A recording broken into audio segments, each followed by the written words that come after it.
November 3rd, 1998, Election Day in Jacksonville, Florida. 8-year-old Maddie Clifton returns home from school at 4:30 p.m. She practices piano until her mother, Sheila, arrives from voting. Maddie rushes outside to play, knowing dinner is soon. Neighbors watch her laughing in her yard, hitting golf balls with a teenage neighbor. By 6:20 p.m., Sheila calls Maddie inside, but she's gone. Volunteers flood the streets. Flyers plaster the neighborhood. Police question everyone, including 14-year-old Joshua Phillips, Maddie's neighbor. Joshua claims he last saw her the day before, insisting they didn't play due to their age gap. For 7 days, hope fades.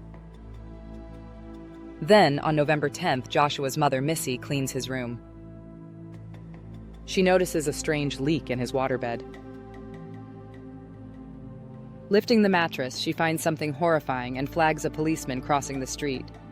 Police went into Joshua's bedroom, and when they opened the door, they immediately noticed a strong odor emanating from the bedroom.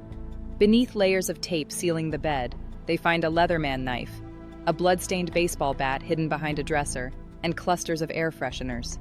Joshua had burned incense to mask the smell. When they looked inside, they saw 2 small feet with white socks sticking out from the bottom of Joshua's waterbed. Maddie's body lies curled inside the bed frame, clad only in a shirt. Police arrest Joshua at school. He confesses. While playing in his yard, he accidentally hit Maddie in the eye with a ball. Panicking as she screamed, he dragged her inside, bludgeoned her with a baseball bat, slit her throat, and stabbed her 9 times.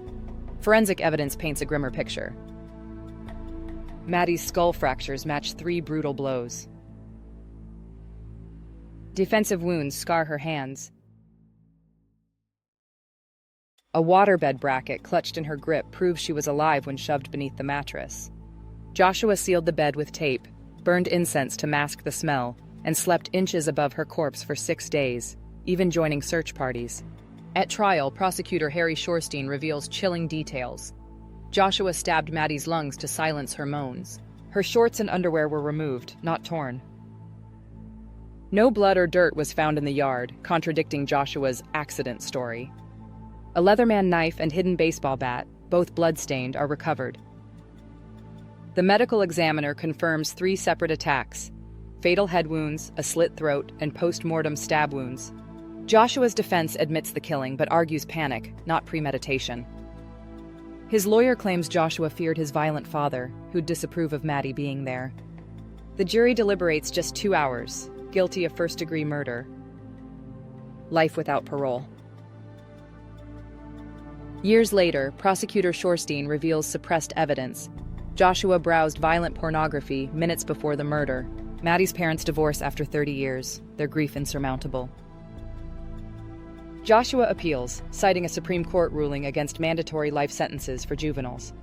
Florida courts reject him, citing the crime's calculated, sexually motivated brutality. Judges note his calm during searches, the agony Maddie endured, and his cold concealment of her body. At 14, he became one of Florida's youngest murderers tried as an adult, convicted of first-degree murder, and sentenced to life without parole. Maddie's mother, Sheila, transformed grief into advocacy, founding child safety organizations, while Joshua's family insisted he was a traumatized child deserving rehabilitation. Decades later, his legal team fights for resentencing, citing brain science on adolescent development. But Maddie's family vows to block any chance of freedom.